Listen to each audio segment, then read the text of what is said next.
The Sega Genesis was the first console I ever had, and with it came a plethora of memorable games I still play today.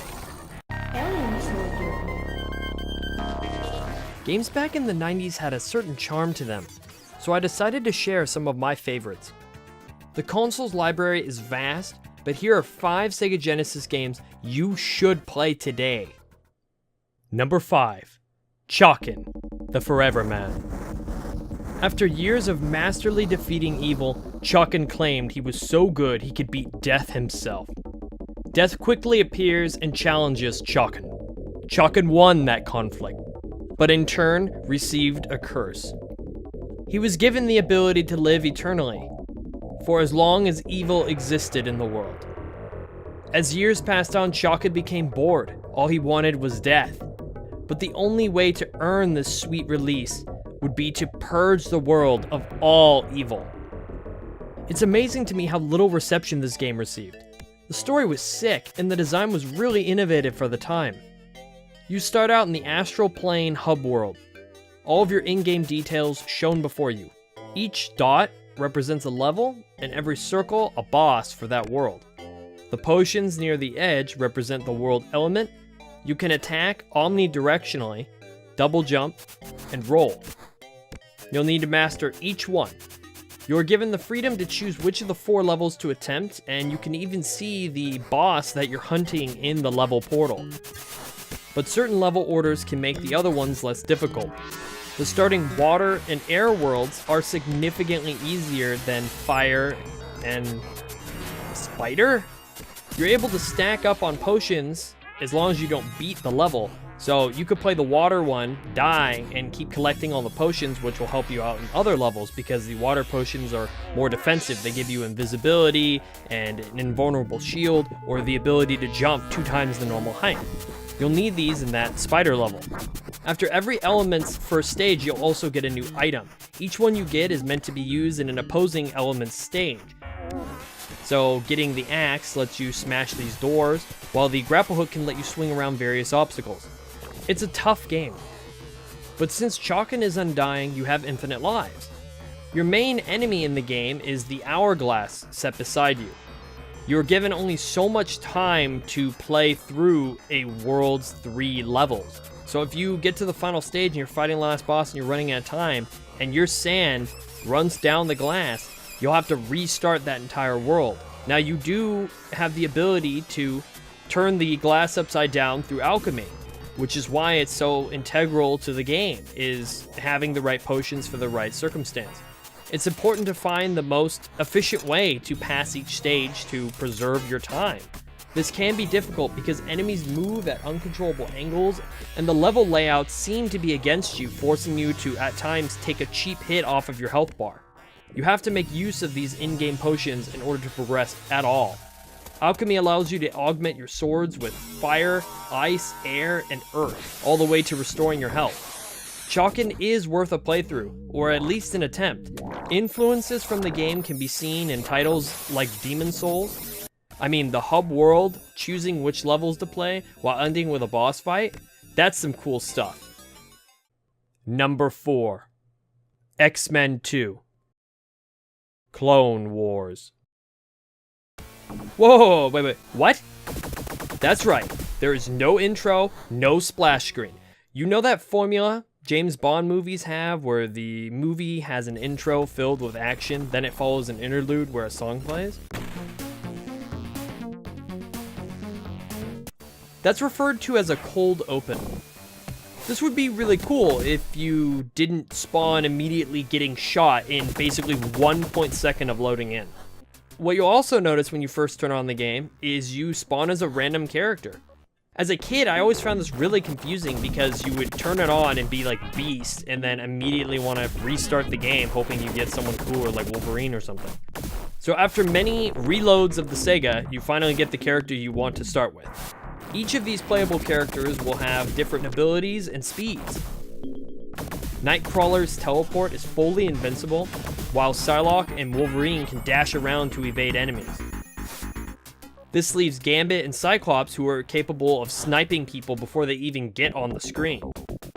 Wait, what was that? Oh yeah, Beast? yeah, that guy can just cling on walls. As you progress, you'll even unlock Magneto as a playable character. His sprite looks amazing too. The 90s X-Men era really was the best. The entire game can be played 2-player and allows you to change characters every level, so you always have the chance to use the right character at the right situation. It's a really unique way to play. You can have your favorite character, but certain levels are easily centered around Psylocke's movement or just zapping people with Cyclops. The game feels really responsive still today as well, but you will have to get used to enemies appearing a couple inches in front of you, which, yes, that sounds cheap, but one thing I love with this game is when you kill an enemy, they're dead. They stay dead forever. They are not going to respawn. It's really relieving to be able to progress slowly in a level, knowing you won't be refighting every enemy if you move off screen. So you are able to plan out the level as you see fit, as long as you know where the enemies are. To balance out the enemies staying dead, the game had to be extremely hard from the beginning though. You're not going to beat this in one sitting. Every level involves prior knowledge about what characters work best, or how to avoid taking heavy damage early on because there's very limited power-ups for health. I mean, look at how crazy this level is. Nightcrawler is perfect for it though because of his invincible teleport. This game is a challenge that is certainly worth completing. Number 3. The Adventures of Batman and Robin on Sega. This game had a different version on Genesis and Super Nintendo. And I mean completely different. While Super Nintendo followed the show in a rated E kind of way, the Genesis version is a run-and-gun side-scrolling shooter similar to Contra. Mr. Freeze has escaped from Arkham and released Joker, Two-Face, and Mad Hatter with him. You choose from Batman or Robin and pursue each villain. They have their own stages where you fight through the level, eventually reaching the boss. Each villain has their own individual henchmen that attack differently.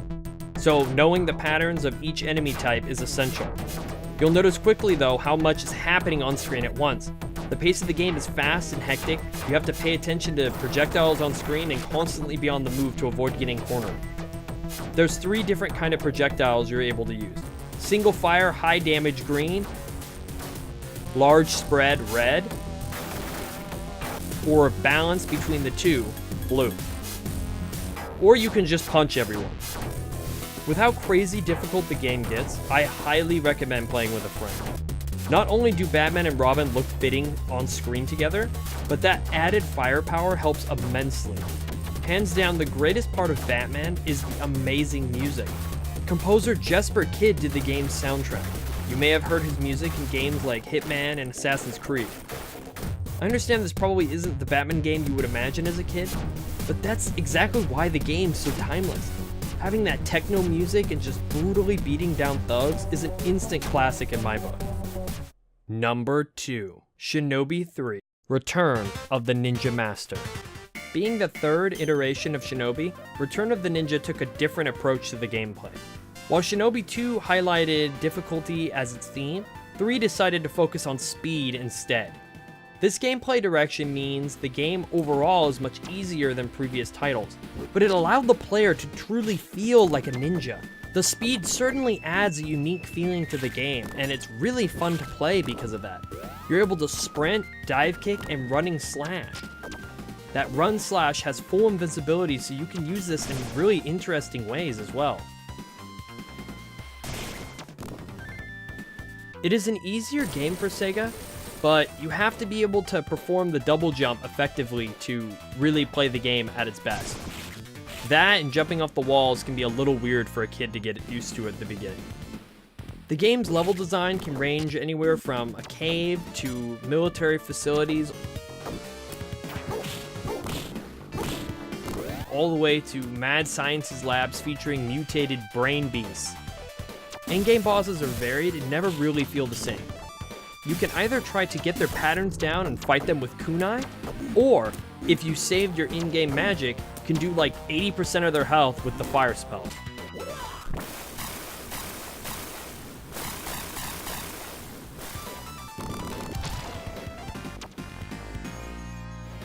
Or, if you saved a lot of your lives, can just self-destruct them to death.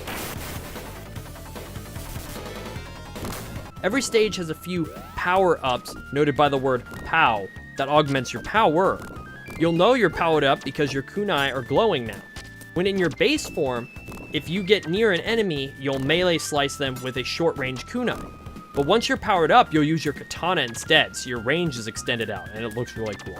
The game has a lot of replayability just because of how fun it is. I constantly find myself putting Shinobi 3 back in every couple of months just because it's so fun to play. There isn't anything cheap or unfair about it. It's just a solid action game throughout. You'll constantly find yourself trying to one-up your previous performance. This title is really accessible as well. You'll find it on most Sega game compilations released in the last 5 years, so it's pretty much hard not to have seen this game already. Definitely try it out. Number 1. Spider-Man and Venom, Maximum Carnage. I know. My number 1 is a game on both Super Nintendo and Genesis, but just look at how much cleaner it runs on the Sega platform. The levels are brighter with more detail. The music sounds so muffled and boring on the Super Nintendo, but on Genesis it sounds almost evil, like pure metal, which fits the theme of Carnage, killing and slaughtering people. This is a dark game. Not to mention, punching people with this sound effect is really satisfying. Following the 14-part comic book crossover of the same name, Maximum Carnage follows the story of Carnage escaping from the mental ward and recruiting other villains such as Shriek, Doppelganger, Demogoblin, and Carrion. Spider-Man and Venom are quickly caught off guard and overwhelmed by the sheer number of villains opposing them, and have to recruit their own team of heroes to stop Carnage from killing everyone. This takes us to side-scroll beat-em-up goodness. Spider-Man can wall climb, web swing, grab, and punch. If you land a certain number of punches without missing, you also can get a power hit that does massive damage. You can do this nifty web grab move too if 2 enemies are spaced perfectly apart on either side of you. Different parts in the story branch out, allowing you to choose from Venom or Spidey. Both characters at times will get their own unique missions, but at other times it's a universal level and you're kind of just picking if you want to prefer to be Spider-Man or Venom. If you choose Venom, he has the same mechanics but does way more damage at the cost of speed. As you progress, you'll notice the enemy count is increasing and bosses are encountered more and more, and it can be really overwhelming. So the game adds power-ups in that let you summon other heroes. Even cooler, the hero summons are different depending on if you're Spider-Man or Venom. Too many foes on screen? Cloak can delete them.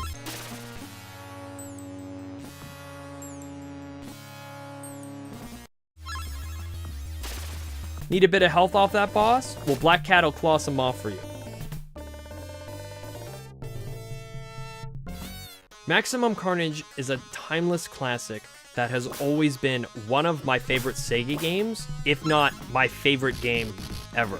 I love Spider-Man, and gameplay-wise, it just feels so rewarding, and you can keep going back and playing it over and over. Everyone is going to tell you that beat-em-ups on the Sega Genesis would be like Streets of Rage, but honestly, that game isn't even a quarter as fun as Maximum Carnage is. This is a vastly superior game in my opinion, and definitely one you should try over the generic ones. I played all of these games for the first time when I was like 4 years old, but I continue to throw them on every couple of months just because of how fun they play or to show to a friend who hasn't seen them before. These difficult older games were critical and encouraged perseverance and the drive to continue. Batman isn't cheap or unfair, it's just really hard. If you can practice and improve at these games, imagine what you can apply your skills to next. I want to thank you all for looking at these old school Genesis games with me. Definitely try these if you get a chance. This is Demon Fox Yoko, signing out.